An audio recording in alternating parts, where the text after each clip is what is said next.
The creation. Ere land and sea and the all-covering sky were made, in the whole world the countenance of nature was the same, all one, well-named chaos, a raw and undivided mass, naught but a lifeless bulk, with warring seeds of ill-joined elements compressed together. No sun as yet poured light upon the world, no waxing moon her crescent filled anew. Nor in the ambient air yet hung the earth, self-balanced, equipoised, nor ocean's arms embraced the long far margin of the land.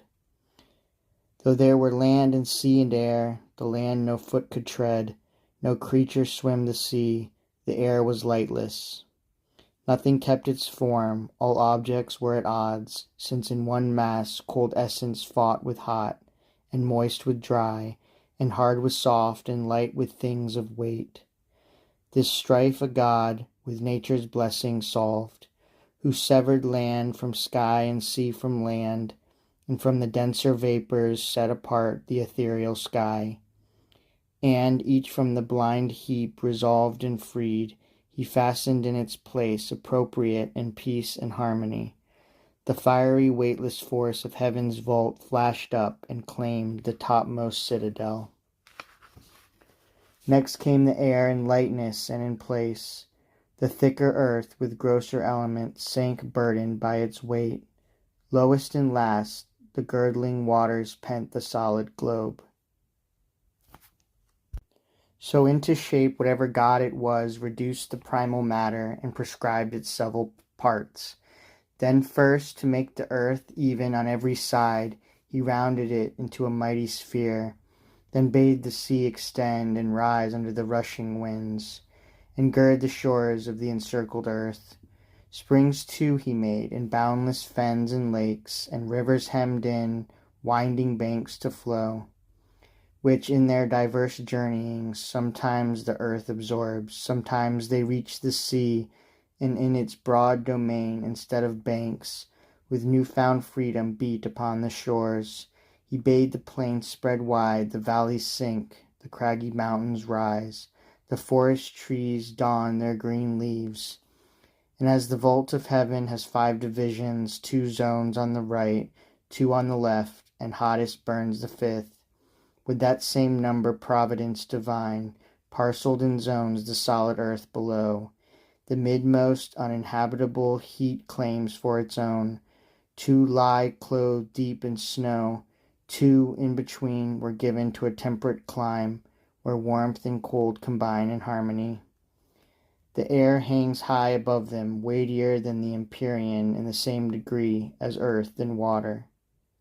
There he bade the mists, and there the clouds to have their dwelling place, and thunder that should shake the hearts of men, and lightning flashing through the freezing gales. The world's creator did not grant the winds full freedom of the sky, who, even so, though each in separate regions rules his blasts, can well nigh tear the world apart, so fierce is brothers' strife. The east wind far withdrew towards the morning, in the rose-red walls of royal Petra and the Persian hills, clear in the long bright sunshine of the dawn. The evening and the shores that glow beside the setting sun are the west wind's abode.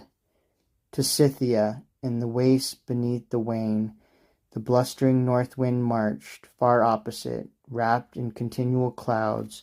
The flooded fields lie sodden as the south wind brings the rain. High over these he set the empyrean, weightless, serene, with naught of earthly dross.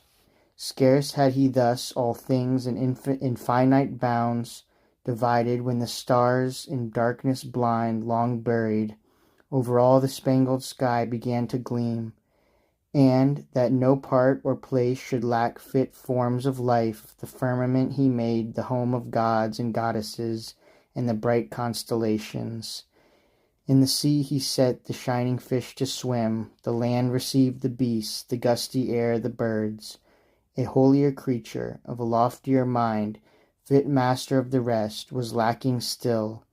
Then man was made, perhaps from seed divine formed by the great Creator, so to found a better world, perhaps the new-made earth, so lately parted from the ethereal heavens, kept still some essence of the kindred sky, earth that Prometheus moulded, mixed with water, in likeness of the gods that govern the world. And while the other creatures on all fours looked downwards, man was made to hold his head erect in majesty and see the sky, and raise his eyes to the bright stars above. Thus earth, once crude and featureless, now changed, put on the unknown form of humankind.